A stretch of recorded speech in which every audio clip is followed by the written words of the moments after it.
Hello बच्चों, मैं हूँ मेधा और आज हम अध्ययन कर रहे हैं विज्ञान भारती थर्ड कक्षा 8 अभ्यास 2 मानव निर्मित वस्तुएं। तो आइए अभ्यास प्रश्न शुरू करते हैं। प्रश्न 1, सही विकल्प के सामने सही का चिन्ह अपनी उत्तर पुस्तिका में लगाइए। प्रश्न नंबर का थर्माकोल का दूसरा नाम है। ऑप्शन है टेफ्लॉन, बा स्टाइरोन, सा नायलॉन, दा डेक्रॉन। तो हम जाएंगे ऑप्शन नंबर बा के साथ। थर्माकोल का नाम होता है दूसरा स्टाइरोन। अगला है प्रश्न नंबर खा, पौधों का मुख्य पोषक तत्व है। नंबर 1 आ गंधक, बा ऑक्सीजन, सा नाइट्रोजन, द कार्बन। तो पौधों का मुख्य पोषक तत्व होता है नाइट्रोजन। तो हम जाएंगे ऑप्शन नंबर सा के साथ। अगला है प्रश्न नंबर गा, फेरिक ऑक्साइड मिलाने से निर्मित कांच होता है। ऑप्शन नंबर आ हरा, बा हल्का नीला, सा पीला, दा बैगनी। तो ये होता है हल्का नीला। तो हम जाएंगे ऑप्शन नंबर बा के साथ। अगला है प्रश्न नंबर घा, खिड़कियों में प्रयोग किया जाता है। ऑप्शन है आ कठोर कांच, बा फोटोक्रोमेटिक कांच, सा फ्लिंट कांच, दा साधारण या मृदु कांच। तो ऑप्शन नंबर दा के साथ जाएंगे। खिड़कियों में कौन सा प्रयोग किया जाता है कांच, साधारण या मृदु कांच। अगला है प्रश्न नंबर 2, निम्नलिखित कथनों में सही कथन पर सही और गलत कथन पर गलत का चिन्ह लगाइए। प्रश्न नंबर का, फोटोक्रोमेटिक कांच प्राप्त करने के लिए उसमें कुछ सिल्वर आयोडाइड मिलाया जाता है। तो ये बिल्कुल सही उत्तर है, हम लगाएंगे सही। अगला है रेयॉन प्राकृतिक रेशा है। हम जानते हैं कि ऊन और सूती धागे ये प्राकृतिक रेशे होते हैं। रेयॉन प्राकृतिक रेशा नहीं है, तो हम लगाएंगे यहाँ पर गलत। प्रश्न नंबर गा, सीमेंट, साबुन, प्लास्टिक आदि मानव निर्मित वस्तुएं हैं। ये सही है या गलत? तो हम जानते हैं ये बिल्कुल सही है, हम लगाएंगे सही।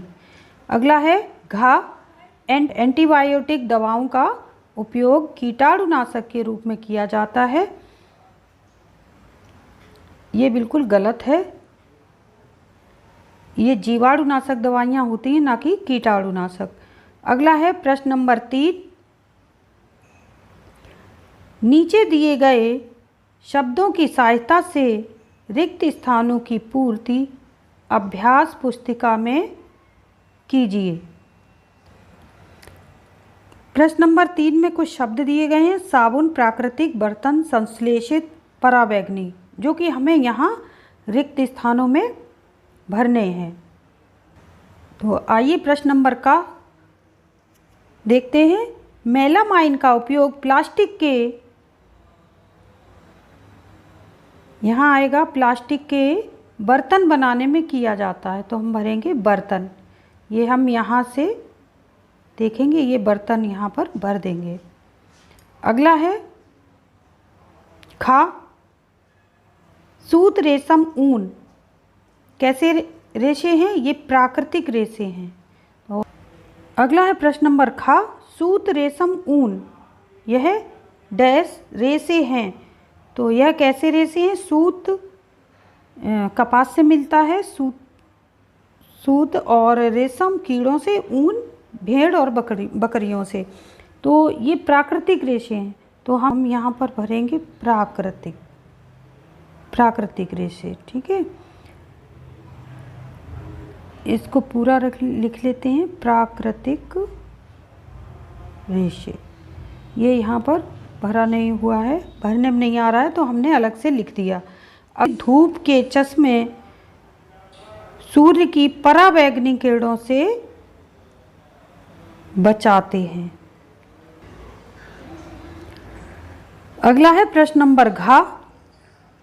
सोडियम हाइड्रोक्साइड और वनस्पति तेल की क्रिया से साबुन प्राप्त किया जाता है। तो यहाँ भरेंगे हम साबुन। अगला है प्रश्न नंबर 4। संक्षेप में उत्तर दीजिए। प्रश्न नंबर का, प्राकृतिक एवं मानव निर्मित वस्तुओं से क्या समझते हैं? उत्तर, प्रकृति से हमें अनेक संसाधन प्राप्त होते हैं। प्रकृति द्वारा प्रदत्त वस्तुओं को प्राकृतिक वस्तुएं कहते हैं, जैसे पेड़ पौधे, जीव जंतु, मिट्टी, खनिज, जल आदि।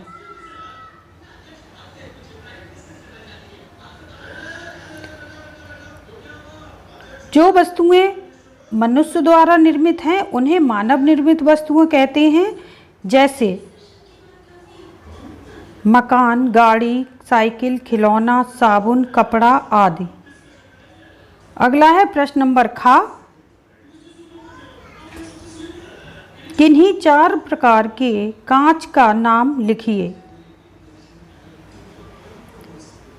उत्तर, कांच निम्नलिखित प्रकार के होते हैं। नंबर 1 साधारण या मृदु कांच, नंबर 2 कठोर कांच, नंबर 3 फ्लिंट या प्रकाशीय कांच, नंबर 4 फोटोक्रोमिक कांच। प्रश्न नंबर ग। पॉलीथीन, टेफ्लॉन, एक्रिलिक तथा बेकेलाइट के एक एक उपयोग लिखिए। उत्तर, नंबर 1 पॉलीथीन, न टूटने वाली बोतल के निर्माण में इसका प्रयोग होता है। नंबर 2 टेफ्लॉन, नॉन स्टिक बर्तन पर ऊष्मा प्रतिरोधी परत चढ़ाने में इसका प्रयोग होता है।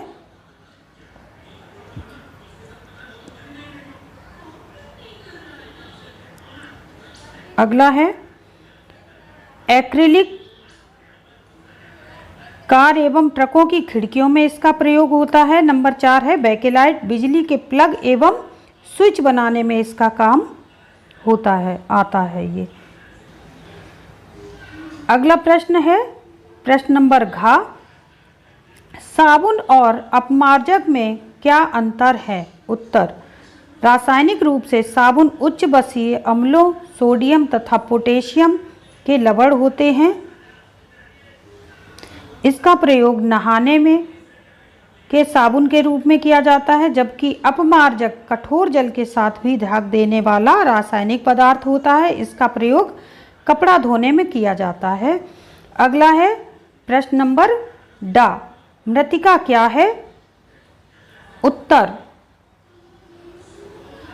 गुथी हुई चिकनी मिट्टी से चाक द्वारा पहले कच्चे बर्तन बनाए जाते हैं, फिर उन्हें उच्च ताप पर भट्टी में पकाया जाता है। पके हुए इन बर्तनों को ही मृत्तिका कहते हैं। प्रश्न नंबर 4। संश्लेषित रेशे क्या होते हैं? उत्तर, संश्लेषित रेशे नायलॉन, पॉलिस्टर, डेक्रोन, रेयॉन आदि मानव निर्मित रेशे हैं। इस प्रकार के रेशों को संश्लेषित रेशे कहते हैं, यानी कि मानव द्वारा जो भी रेशे बनाए जाते हैं वह संश्लेषित रेशे कहलाते हैं। अगला है 5। स्तंभ का के अधूरे वाक्यों को स्तंभ खा की सहायता से पूरा कीजिए। उत्तर, ये हमारे मिलान है। सही ऑप्शन इसी के सामने लिखा गया है। तो आइए प्रयास करते हैं। प्रश्न नंबर का, मनुष्य अथवा मशीनों द्वारा तैयार की गई वस्तुएं क्या कहलाएंगी? मानव निर्मित वस्तुएं, है ना। तो मानव निर्मित वस्तुएं कहलाएंगी। तो ये हमारा ब ऑप्शन है जो कि पहले से मिलाएंगे। प्रश्न नंबर ख, मकान बनाने में ईंट, सीमेंट, सरिया आदि का उपयोग किया जाता है। ये द ऑप्शन है जिसको कि हम ख से मिलाएंगे। ग, सीमेंट के नए प्लास्टर पर पानी का छिड़काव आवश्यक है। ये आ ऑप्शन है जिसको हम ग से मिलाएंगे। अगला है घा। रेयॉन को कृत्रिम रेशा भी कहा जाता है। ये है सा, जिसको हम घा से मिलाएंगे। अगला है प्रश्न नंबर 5। निम्नलिखित प्रश्नों के उत्तर दीजिए। प्रश्न नंबर का, भूमि में पोषक तत्वों की पूर्ति के लिए कौन कौन से उपाय किए जा सकते हैं? उत्तर, भूमि में पोषक तत्वों की पूर्ति के लिए निम्नलिखित उपाय किए जा सकते हैं। नंबर 1, भूमि की जुताई करने के पश्चात कुछ समय के लिए उसे खुला छोड़ दिया जाए। नंबर 2, सही फसल चक्र को अपनाकर। नंबर 3, जैविक खाद का प्रयोग करके। नंबर 4, मिट्टी की जांच कराने के पश्चात आवश्यक सूक्ष्म तत्वों का प्रयोग करके। अगला प्रश्न नंबर खा। धूप में बाहर निकलने पर हम धूप के चश्मों का प्रयोग क्यों करते हैं? उत्तर, धूप के चश्मों का प्रयोग आँखों को सूर्य की गर्मी से बचाने के लिए या सूर्य की पराबैंगनी किरणों से बचाने के लिए किया जाता है। प्रश्न नंबर गा। संश्लेषित रेशों से बनने वाले वस्त्र जल्दी क्यों सूख जाते हैं? उत्तर, संश्लेषित रेशों से निर्मित कपड़े हल्के होते हैं और इनमें सिकुड़न भी कम होती है, इसलिए ये वस्त्र जल्दी सूख जाते हैं। प्रश्न नंबर घा। जैव निम्नीकरणीय एवं जैव अनिम्नीकरणीय में अंतर लिखो। उत्तर, पदार्थ जो प्राकृतिक प्रक्रिया अर्थात जीवाणुओं की क्रिया द्वारा अपघटित होता है वह जैव निम्नीकरण कहलाता है, जैसे सूती वस्त्र, सब्जी, फलों के छिलके, कागज आदि।